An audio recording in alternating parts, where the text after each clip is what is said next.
Hello guys, welcome to throne academy. நம்ம இன்னைக்கு April 1க்கான நடப்பு நிகழ்வுகள் தான் பார்க்க போகிறோம். ஃபர்ஸ்ட் நியூஸ் பாருங்கள்.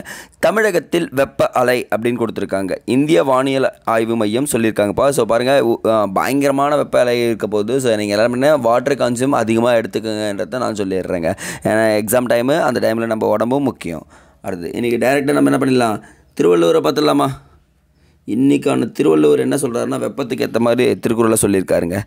துளியின்மை ஞாலத்திற்கு ஏற்ற அற்றே வேந்தன் அழியின்மை வாழும் உயிர்க்கு.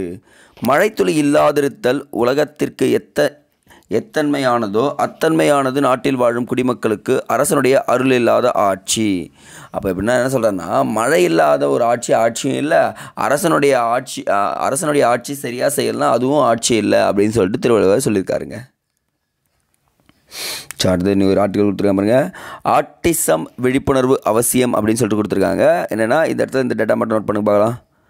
கடந்த 2007ஆம் ஆண்டில் கடைசியில் ஐநா சபை உலக ஆட்டிசம் விழிப்புணர்வு நாள் ஏற்படுத்தப்பட்டு ஒவ்வொரு ஆண்டும் ஏப்ரல் 2ஆம் தேதி ஆட்டிசம் நாள் கடைபிடிக்கப்பட்டு வருகிறது அப்படின்னு சொல்லிட்டு சொல்கிறாங்க. ஸோ என்னென்னா ஆட்டிசம்னா என்ன ஃபஸ்ட்டு அப்படின்னு பார்த்தீங்கன்னா, மன இறுக்கம், பெருமூளைவாதம், மன வளர்ச்சி குறைவு, பல்வேறு வகை குறைபாடுகள், மூளை வளர்ச்சி அல்லது மத்திய நரம்பு மண்டலத்தை காயத்தை ஏற்படுத்துதல் தோன்றுறது தான் இந்த சொல்கிறாங்க. இது முக்கியமாக யாரை பாதிக்கும்னா குழந்தைகளை பாதிக்குங்க. இந்த குழந்தைகள் வந்து பார்த்திங்கன்னா ஸ்பெஷல் சைல்டாக வர்றாங்க பார்த்திங்களா, அந்த ஒரு விஷயத்தை தான் சொல்லுவாங்க. அவங்க அளவுக்கு மீறி சில விஷயங்கள் படுறது தான் சொல்கிறாங்க.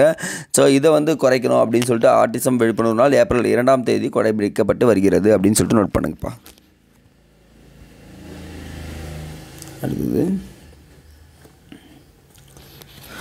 கருப்பை வாய் புற்றுநோய் தடுப்பூசி திட்டம் ஆயத்த பணிகள் சுகாதாரத்துறைன்னு சொல்லிட்டு சொல்கிறாங்க. என்னென்னா இந்த இடத்துல நோட் பண்ணுங்கப்பா. மனித பாப்பிலோமா வைரஸ் இப்போ கொடுத்துருக்காங்க பாருங்கள், HBV அப்படின்னு சொல்லுவாங்க.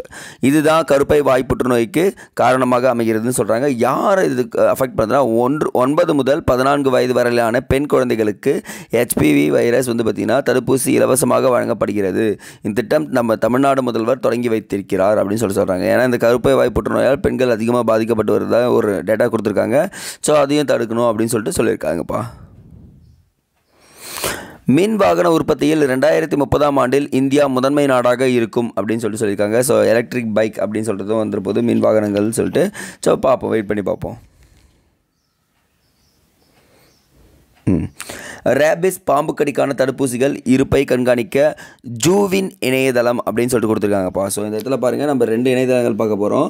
யாருன்னா கரோனா தடுப்பூசி தேவைப்பட்டுச்சுன்னா கோவின் அப்படின்னு சொல்லிட்டு கோவின் தடுப்பூசிகள் தேவைப்பட்டுச்சுன்னா என்ன பண்ணலாம், யூவின் இணையதளங்களில் போயிட்டு வாங்கிக்கலாம். அதே மாதிரி தான் ஜூவின் இணையதளம் உருவாக்கப்பட்டிருக்கு. எதுக்காகன்னு பார்த்தீங்கன்னா, இந்த ரேபிஸ் மற்றும் பாம்பு கடி, அந்த பாம்பு கடிகள் அதிகமாக இருக்குன்றதால இது மத்திய அரசு கொண்டு வந்திருக்கு. முதல்ல பார்த்திங்கன்னா ஒரு 5 மாநிலங்களில் கொண்டு வந்திருக்கு. தில்லி, மத்திய பிரதேசம், அசாம், புதுச்சேரி, ஆந்திரா உட்பட 5 மாநிலங்களில் அறிமுகப்படுத்தப்பட்டுள்ளது அப்படின்னு சொல்கிறாங்க. அதுக்கப்புறம் வந்து இன்க்ரீஸ் பண்ண போகிறோன்னு சொல்கிறாங்க. அப்படி ஃப்ரீ ட்ரையல் பண்ணிங்கன்னா அந்த நம்பர் நோட் பண்ணுங்கப்பா.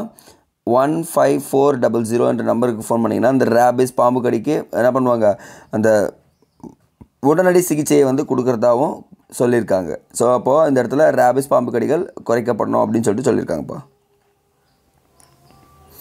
நெக்ஸ்ட்டு, போக்குவரத்து அபராதங்களை கட்ட தவறினால் ஓட்டுநர் உரிமம் தற்காலிகமாக ரத்துன்னு சொல்லியிருக்காங்க. அபராதத்தை 3 மாதங்களுக்குள் செலுத்தாதவர்கள் ஓட்டுநர் உரிமம் தற்காலிகமாக ரத்து செய்யப்படும் சொல்லுவாங்க. ஏன்னா அதிகமாக வந்து பார்த்திங்கன்னா நம்ம அபராதம் கட்டுறது கிடையாதுன்னு சொல்லிட்டு தமிழகம் சொல்கிறாங்க. பட் இது ஜஸ்ட் விழிப்புணர்வாக எடுத்துக்குங்க. பிரதமர் ராமேஸ்வரம் வருகை ஹெலிகாப்டர் ஒத்திகை அப்படின்னு சொல்லிட்டு கொடுத்துருக்காங்க. என்னென்னா 1914ஆம் ஆண்டு ரயில் பாலம் கட்டப்பட்டு போக்குவரத்து தொடங்கப்பட்டது. என்ன சொல்லுவாங்கன்னா பாம்பன் பாலம் அப்படின்னு சொல்லுவாங்க. பார்த்தீங்கன்னா பாம்பன் ரயில் ராமேஸ்வரம் இடையே தீவுக்கு அது 1914. இப்போ 2019ஆம் ஆண்டு என்ன பண்ணாங்க, அதை மறுசீரமைச்சு செயல்படலாம் அப்படின்னு சொல்லியிருந்தாங்கப்பா. ஸோ ஐ திங்க் இன்றைக்கி ஃபுல் நியூஸும் இதுதான் கவர் ஆகிருக்கு. ஸோ உங்களுக்கு எல்லாருக்குமே ஒரே ஒரு விஷயம் சொல்கிறேன். ஸோ கரண்ட் அஃபேர்ஸ்ன்றது ரொம்ப முக்கியம். குரூப் 1க்கு இது பயங்கரமான ரோல் பண்ணணுன்றதை நான் உங்களுக்கு ப்ரூஃபோடு காமிக்கிறேன். தேங்க்யூ.